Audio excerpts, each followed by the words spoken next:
बिस्मिल्लाहिर्रहमानिर्रहीम। अस्सलाम वालेकुम। आज हम जो पढ़ेंगे उसका उन्वान है अल्लाह ताला। जैसा कि बच्चों आप सब जानते हैं कि हमें अल्लाह ताला ने पैदा किया है। अल्लाह ताला ने हमारे लिए बहुत सी नेमतें पैदा फरमाई। अल्लाह ताला ही हमें रिस्क देता है।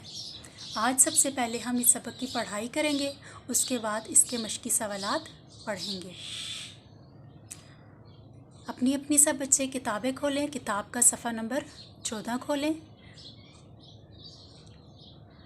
हम सब को अल्लाह ताला ने पैदा किया है। अल्लाह ताला हर चीज़ का खालिक है। ज़मीन, आसमान, पहाड़, दरिया, दरख्त, चाँद और सितारे सब उसी ने बनाए हैं। वो हम सब का रब है। वो ही सबको रिज़्क देता है। सब कुछ अल्लाह ताला के हाथ में है। वो वहदहू ला शरीक है, यानी वो अकेला है, इसका कोई शरीक नहीं। सिर्फ़ अल्लाह ताला ही इबादत और बंदगी के लायक है। अल्लाह ताला की कोई औलाद नहीं है और ना वो ख़ुद किसी की औलाद है। वो हमेशा से है और हमेशा रहेगा। वो हर वक्त और हर जगह मौजूद है। वो हर एक का हाल जानता है, हर एक की ज़रूरतें पूरी करता है।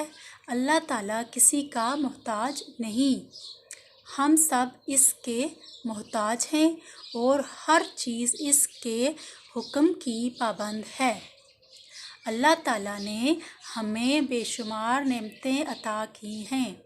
हमारा फ़र्ज़ है कि हम अल्लाह ताला की इन नेमतों का शुक्र अदा करें। सिर्फ़ अल्लाह ताला की इबादत करें, इसके साथ किसी को शरीक ना ठहराएं और इसका हुक्म मानें। अब इसके मश्की सवालात हैं, इन्हें पढ़ते हैं। सवाल नंबर 1 है, सब का रब कौन है?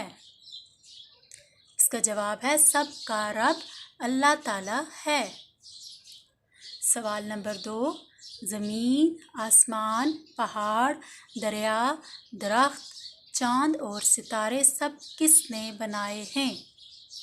ज़मीन, आसमान, पहाड़, दरिया, दरख्त, चाँद और सितारे सब अल्लाह ताला ने बनाए हैं। सवाल नंबर 3, वहदहू ला शरीक का क्या मतलब है?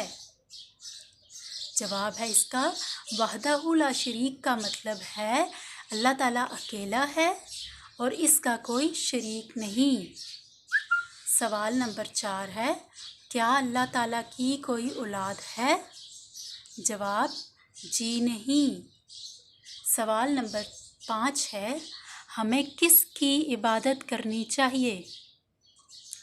हमें अल्लाह ताला की इबादत करनी चाहिए।